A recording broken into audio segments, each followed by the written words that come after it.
नमस्कार, मेरा नाम सौरभ शुक्ला और आप देख रहे हैं न्यूज़ 18। यूक्रेन युद्ध की शुरुआत के बाद से अब तक की सबसे खौफनाक और डरावनी रात गुजरी है। यूक्रेन की राजधानी कीव के लिए रूस ने कीव और उसके आसपास के इलाकों पर एक ऐसा हमला किया है जिसने पूरी दुनिया को दहला दिया है। एक ही रात में रूस ने आसमान से मौत बरसाई है।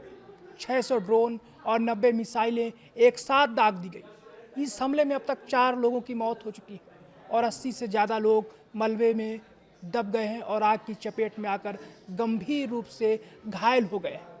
ये हमला कितना भीषण था, इसका अंदाज़ा आप कीव की इन तस्वीरों से लगा सकते हैं। रात भर आसमान में मिसाइलें गिरती रहीं और पूरा शहर धमाकों की गूंज से कांपता रहा। क्योंकि मेयर विटाली क्लिस्टको ने इस शहर के लिए सबसे डरावनी रात कह दिया है।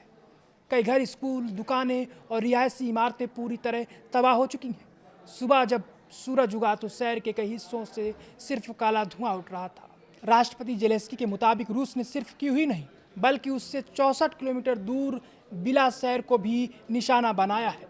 लेकिन इस हमले में सबसे ज़्यादा ध्यान खींचा है रूस की उस मिसाइल ने जिसे अजय माना जाता है।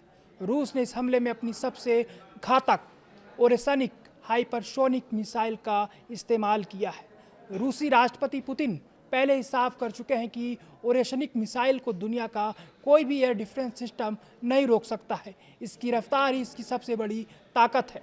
इसके अलावा इस हमले में इस्कंदर, किंझाल और जिरकॉन जैसी घातक मिसाइलों का भी इस्तेमाल किया गया है। जब आसमान में मिसाइलें बरस रही थी तब कीव के आम नागरिक अपनी जान बचाने के लिए ज़मीन के नीचे बने मेट्रो स्टेशनों में दुबक गए।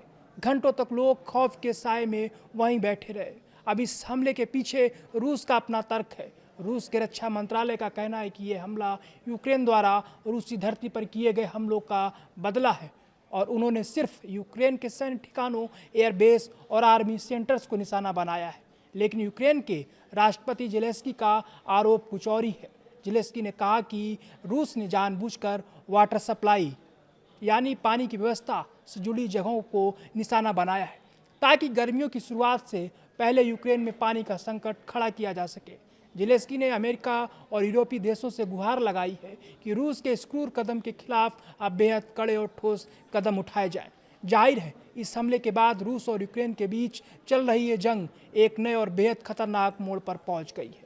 हाइपरसोनिक और परमाणु क्षमता वाली मिसाइलों का ये प्रदर्शन आने वाले दिनों में और बड़ी तबाही का संकेत दे रहा है।